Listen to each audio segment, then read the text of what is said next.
We're back for another episode of the Foxy Property Chat Podcast. Today, I have with me Rob Levy. How are you today, mate? I'm doing excellent, thank you. Awesome. So you're pretty new to Brisbane. Before that, it was Townsville? That's right. I was selling in Townsville for 7 years. 7 years? Yes. And before Townsville, you've obviously got an accent. So where's that come from? It's a bit of an accident, actually. I was born in the wrong country. Destined to be an Australian. We've been citizens now for 3 years. Okay. But originally from Los Angeles, California. So real estate. How did you get into real estate? Funny story. In a past life, I was a movie star home tour guide in Los Angeles. And it was about $8 an hour that I got paid, but it was $375 an hour to hop in my limousine to go see movie star homes. Yep. And occasionally we'd see an open home along the trip, and I would say to my guests, instead of going to see Lucille Ball's house, I'm going to pretend to be your real estate agent. We're going to go walk inside a $40 million home. And that was by far the way to really impress the guests, get some good tips, and I got the bug for real estate. Because when you see a 40-car parking lot and an indoor swimming pool and a bowling alley, oh, it's pretty flash. Oh, that's awesome. So that's sort of how you got that bug for real estate, you just said. And then when you came to Townsville, is that when you sort of started to do the training and become an agent? Or like how did you have a friend that maybe introduced you to real estate in Townsville? I was out fishing with a bloke and the engine on my boat died. And the guy that I was with said, mate, you can't row, but you sure can talk. You should get into sales. And I ended up selling cars with him for a couple years. Decided I hate cars because they always lose value. Wanted to get into real estate. Knocked on doors until I found someone willing to train me. And was his apprentice for 2 years before going out on my own. And you love it? It's the best job I've ever had. Yeah. What do you love about real estate? What's the best thing, or best couple of things, or something that pops to mind? In Australia, as opposed to the States, there's only selling agents, not buying agents and selling agents. Is that what, in the States, have got two different types? That's right. I didn't know that. 3% of your commission for selling a house goes to a buyer's agent who works with the buyer, and 3% goes to a selling agent. So in the States, they actually pay 6% commission when they sell a house. Right. But here, I only work for the sellers. So I get to take someone who's in a really tough situation. Often their mother's sick in Victoria, they've got to move. They're concerned about their financial future, and I know that I can get them an awesome price for their house if we do everything right and let them move on with their lives with confidence. It's really, really rewarding, and I have terrible attention deficit disorder. So if I've got 15 houses, 2 sellers on each house, 40 buyers for each house, that's 180,000 variables at once that I get to manage and play with. It's engaging. Yeah, cool. All right, so how important, let's get into a bit of marketing and stuff like that. Actually, before we do, how important is it for agents and business owners, not just agents, to get out into their local communities? Because I notice you do a lot of that sort of stuff. Absolutely. If nobody knows who you are and what you're doing, you pretty much don't exist these days because there are so many people getting out there and getting in front of people. I don't necessarily think that everyone would drink Coca-Cola all the time if Coca-Cola wasn't plastered on billboards and ads and televisions and mobile phones and everything. And it's the same with your small business. If you're seen as often as Coca-Cola in your local community, who are they going to think of first? And that goes for staging companies like the fabulous Foxy, as well as real estate agents. So I've got a quote from your website, which is thedigitalagent.com.au. If you want the best price for your property in 2020, then you certainly can't market it using techniques that were effective even 3 years ago. So what kind of techniques are effective here at the end of 2019, heading into 2020 for selling homes? My favorite is utilizing Facebook, because Facebook, we often find that people are using realestate.com more than any other tool. The problem is if you live in a suburb like, let's say, Wynnum West, people are searching for Wynnum, people are searching for Manly, but they might never see your house if you're in Wynnum West. So we can use Facebook to target people who are searching for Wynnum and Manly. And when they're seen to be looking at houses, Facebook captures data from their phones and then shows them your fabulous house with a beautiful video and gorgeous internal staging that's in Wynnum West, It's 2 kilometers away. They might have never considered it, and we can bring up to 10 times the buyers to that house as opposed to just using realestate.com alone. Yeah, right. So let's go into that a little bit. So what are the moving parts there? So you mentioned a video to start with. Absolutely. So filming some sort of video for the sale of the property or showcasing the property. Yes. And then it's posting it to at least Facebook, if not Instagram. Facebook, Instagram, YouTube. YouTube, yep. And maybe even your website if you have one. Yes. And then it's the extra mile there is running ads to people in that target area. That's right. Yeah. And we can, let's say, for example, we have an acreage property in Kapalaba. What we can do is the last acreage property we sold, we can look at the 1,500 people that saw our video, tell Facebook we want to create an audience that looks like those people from 6 months ago that are currently active in the real estate market. And Facebook will generate us a 10,000 person audience that has similar behaviors to those people who watched our video. And then rather than just hitting the boost button and spamming all of Brisbane, we can get that ad to a targeted group of people who are likely to be interested in that property. It doesn't work though if your video is boring. Yeah, of course. All right, let's go into that a little bit. So what makes, let's start with property video and then we'll maybe go into video as a whole, but what makes a good property video? Obviously it can't be boring. It can't be boring, and in fact people probably get spammed. Every 4 things you look at, 1 in 4 things on Facebook is an ad, and you get about a microsecond of scroll before people pass it by. So the first 3 to 5 seconds of your video have to be punchy and engaging, otherwise they're never going to see it. So we're getting about a 10% click-through rate on our videos because we use jumping in pools, fireworks, unusual stuff, and sometimes it's the home itself that catches people's attention. If you're trying to sell an empty house with a video, it just looks echoey and lonely. And in all honesty, I haven't done it in 3 years. That's why we utilize staging companies like you guys to make it pop from the first second and give people that idea that this is their dream life that they're seeing flash by them on Facebook. So they come back, click into the ad, explore the video, maybe look at a 3D map of the home, engage with it, send us an email, show up before the weekend, and then we tell them, hey, there's another 40 people coming this weekend. Now's the chance to make an offer. Or it's going to go. And they feel like, wow, they engaged with it so much. Imagine how many people in Brisbane are doing the same thing. They make snap decisions. They pay good money for houses. And that's the entire goal, is getting a win for our vendors. So you mentioned a few things there, like jumping in pools, big bright lights or fireworks. Are there other sort of tools you think that makes, not necessarily the 3 to 5 seconds at the start, engaging and catch people's attention, but are there other principles when making video for any sort of business person that you would think are important?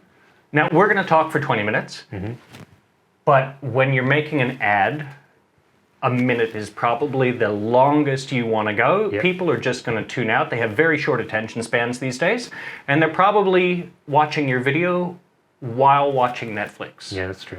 So it's incredibly important to have captions. Yeah, that's a good point. Yep. So captions, keep it relatively short while still getting your point across, make it engaging. Anything else? Getting your point across while keeping it short. You can do a 3-minute video showing a tour of a house, but by 3 minutes you're showing them stuff like the laundry that aren't that interesting. Yeah, sure. So if you only show them the highlights, give them a bit of a tease so that they're curious to come see the place, because your goal is not to sell the house in the video. Your goal is to get people to turn up. Sure. Because once they turn up, the house will sell itself because it looks beautiful, because it's staged, or because it's a stunning house with stunning furniture to begin with.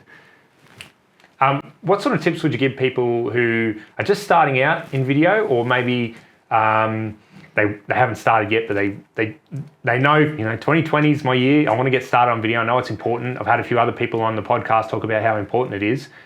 What sort of tips would you say just to get started? Let's start with equipment. What sort of equipment do you think, let's go with our agent. What sort of equipment do you think an agent needs to make, let's go with property videos? None. Yep. The most important thing when you're starting in video is do not do it yourself. Okay, yep. It is so complicated to do it right.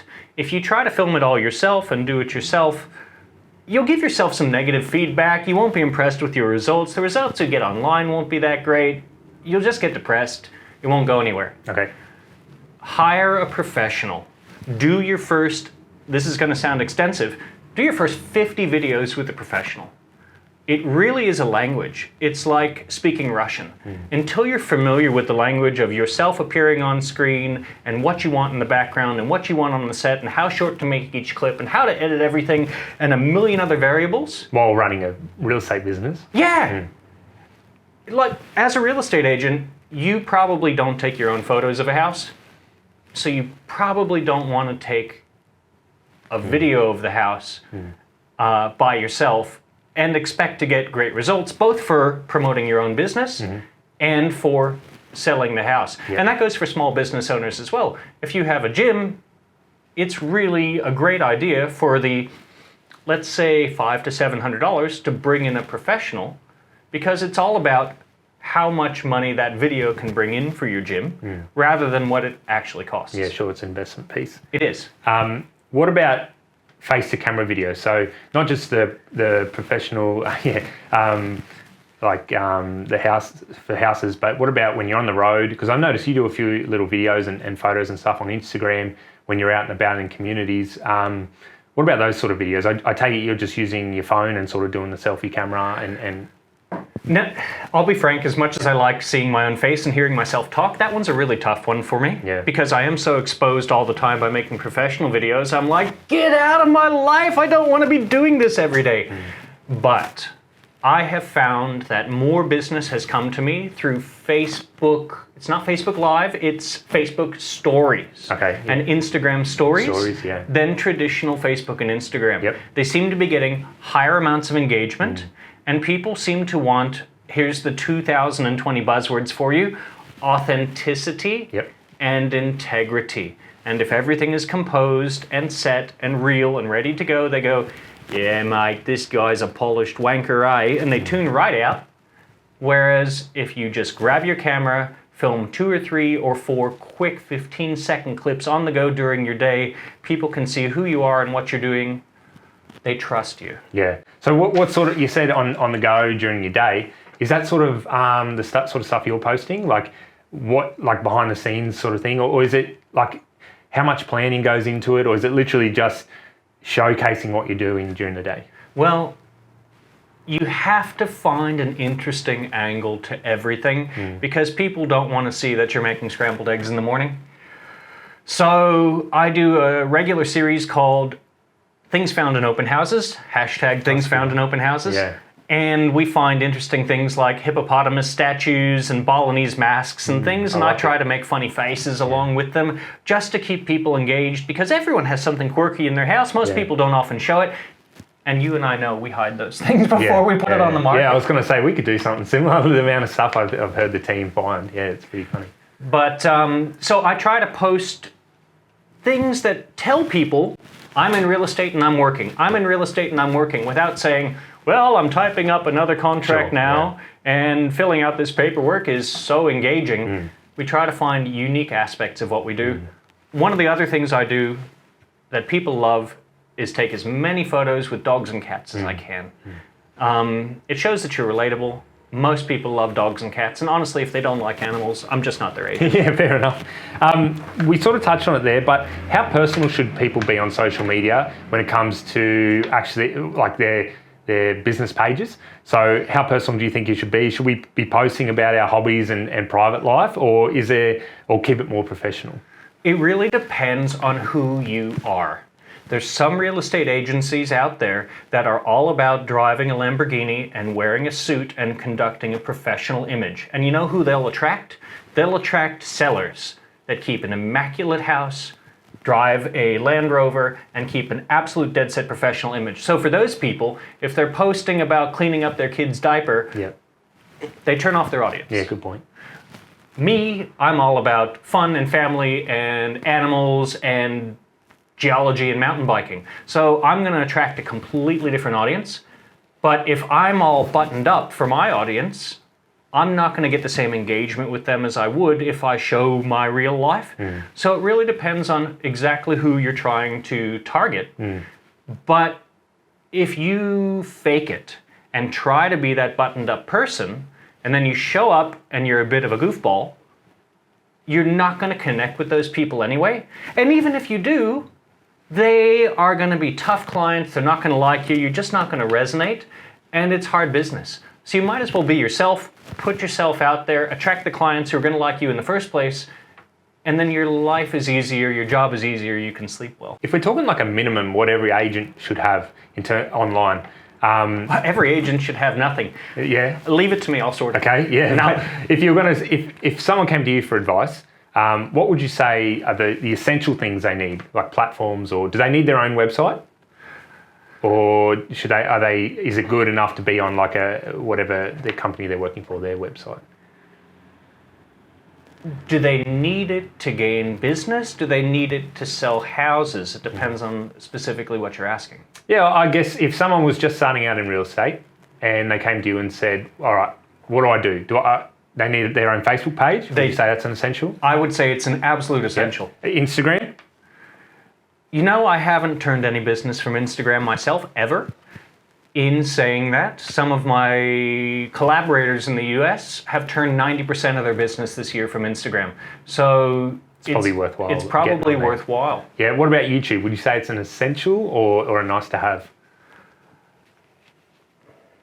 YouTube is important because if you're going to be making property videos, the major portals like domainandrealestate.com only feed off your YouTube. So you're going to need a YouTube account for sure, but using it to have a channel and promote yourself, that's a hard angle unless you're paying Google AdWords to promote your YouTube videos. Yeah. Oh, something's beeping. Oh, well, I said Google and... Your website has lots of helpful content on there for buyers and sellers, sorry. Is this something that you think businesses should be doing more of? I think you get a real digital interview when people are considering your business these days. Yep. It's not like you're in the yellow pages and people are looking for the largest ad for a nail salon with lots of pictures of beautiful women. If people are selecting a company to use and they're not going on their friend's recommendation, if they're choosing from 10 different companies, they're probably going to pick the one that's the most transparent, that gives out the most information. Especially for something as important as selling their home. Absolutely. Or as important as staging their home, because everyone has a different style. If you guys can cater to people who like beachy as well as cater to people who like black and white, and you can see all of those options on your website, they're much more likely to choose you than if you only have 2 or 3 very basic pictures. Sure. Yeah. And as for me, people need to know what happens when they call me, what the process is, because most people are only in real estate mode for 2% of their lives, and it's a bit of a mysterious field with a lot of people who don't share their secrets. So I found that when it comes to social media, givers gain. And the more of the information you give out and you give away the entire game, the more likely people are to trust you. Trust you and do business with you. Absolutely. Yeah, I like that. It doesn't have to be related to marketing, but what is one of the best investments you've made? Time, money, effort? My mountain bike. Yeah? Yeah. Why is that? Well, being a real estate agent, I was a bit fat from sitting behind the desk and working all the time, and I had a mate who rode mountain bikes, and he said, Rob, you got to get out there and enjoy yourself, and I really loved it as a kid. And they're so expensive. I thought, oh my God, spending $1,000 on a mountain bike, how could I possibly do that? But once I did, rode for a couple years on that, I ended up buying a $3,000 super bike, and it's the love of my life, and it's where I get my downtime and my fitness and my exercise. Yep, I like it. I like that answer.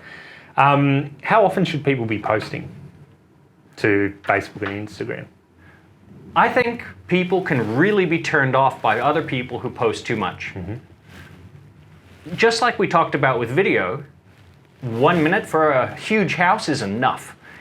And 1 minute a week for your life for most people is enough. So I would say 3 to 5 times a week on your personal page. And I would say 2 to 3 times a week on your business page.